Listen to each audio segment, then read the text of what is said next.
District Kurram, formerly known as Kurram Agency, is located in the tribal belt of Pakistan and lies on the neck of Pakistani territory south of Peshawar that juts into Paktia province of Afghanistan. It is the closest point in Pakistan to Kabul and borders on the Tora Bora region of Afghanistan.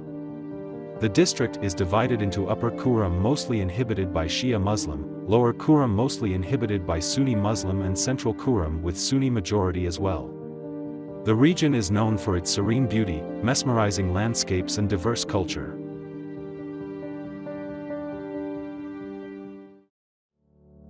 The district is mainly inhabited by Shia Muslim, Sunni Muslim and Hindus/Sikhs in minority, comprising to 67,081 households.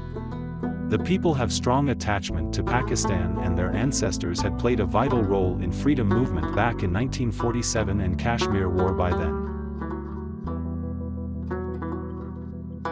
The residents have always been the saviors of the borders and have played progressive role in development of the country. Most of the population depends on agriculture and livestock and live with simplicity. Being Pashtuns, the community has strong cultural bonds enriched with social norms and rituals. The region has very high literacy rate and are very inclined towards law and order and constitutional responsibilities. The region so far has produced well-known writers, poets, doctors, engineers, economists, and social experts who have served the homeland to their best. The people are soft-minded, progressive, and always attempt to spread love and peace.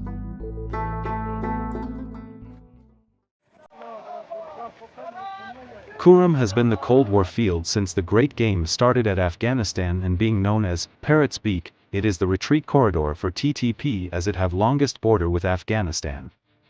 The region has always been affected directly when there are tensions among TTP and PAK security forces or NATO troops. Conclusively, the sectarian clashes has a direct relation to Kurram's strategic location, its neighboring border, its close proximity to Kabul and Tora Bora, and its nature as a favorable retreat corridor for TTP. The clashes always start with a recurring pattern that land disputes being the igniting issue transforms into religious affiliations leading to hate speeches against Ahl Bayt and Sahaba-e-Kiram, which then spreads out like forest fire in the whole region. It seems that land disputes are deliberately neglected to disrupt the peace in Kurram whenever there is a desire to bring twist in policy for Afghanistan. Other than land disputes, there are certain proxies in the region who roam freely in the region, being given freedom to ignite the issue at any time. These proxies are known and have been highlighted multiple times by people. But the law enforcing agencies remain completely inactive and ignorant regarding it. These proxies have always fueled the conflicts with the same pattern that they deliver heat speeches, label peace builders as anti-state and kafir, and threaten general public for their support, and ironically have always been supported by law enforcing agencies, which makes their role very doubtful. Since last few years, there is positive change occurring in the region that Shia and Sunni youth are coming up with a collective approach to foster peace and prosperity by conducting peace seminars, sit-ins, peace dialogues and peace marches.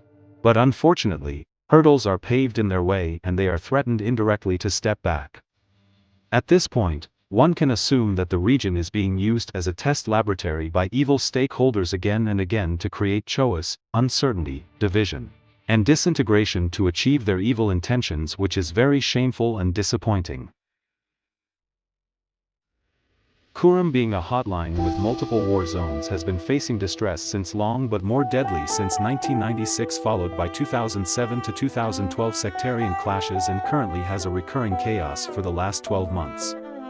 During these deadliest sectarian clashes, one can observe deterioration of every sector, specifically Medicare, education, infrastructure, transport, business, agriculture, and many more, and the impacts are doubled with complete main roads closure, human rights violations, inaccessibility to food/supplies, Medicare supplies, schools and colleges closure, complete media blackout, and political disengagement. Other than on-ground disasters, hundreds of innocent citizens are targeted and killed on the main road connecting Kurram to the rest of Pakistan. The fatalities are not just confined to the war field, but hundreds of children and women are killed during the conflicts. The brutality and severity has increased manifolds in the recent conflicts.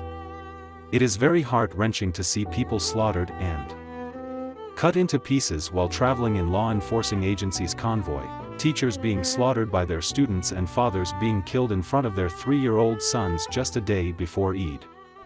It is severe brutality that thousands of people are displaced from their homeland and left with no signs of life. It is extremely shameful that ambulances are targeted and women honor is blemished. It is insane that we have thousands of orphans and widows and graveyards are filled up with dead and every Eid is filled with sorrows and cries.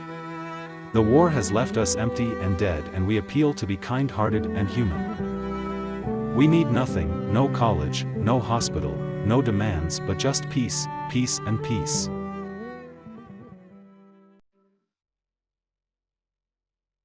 Kurram has always been a cultural center of the tribal belt because of its affiliations with Pashtun of KPK and Pashtun and Hazara of Afghanistan. Hence each of these cultures has a great influence on the lifestyle of people.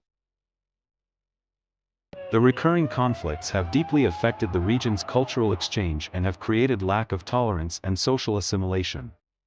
The sectarian conflicts have brought diversion in societal and power dynamics and have created disintegration among people. Children and youngsters' minds are much influenced and gun culture is being promoted and on other hand public gatherings, rituals and events are getting extinct. Along with, poverty and crimes are escalating and the inhabitants have a severe identity crisis due to their unintended affiliations. Before the wars, we had many events held every year like Eid Melas, Nowruz celebrations, sports, seasonal events, Muharram events, Milad events and many more public gatherings.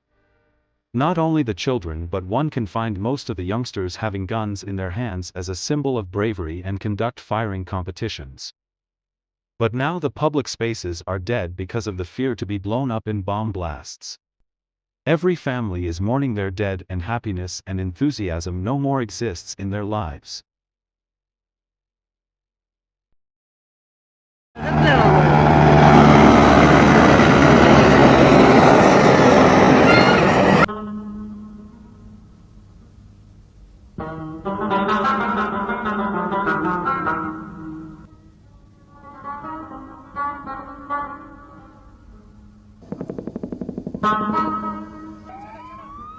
इंशाल्लाह निमा घंटा 40 minute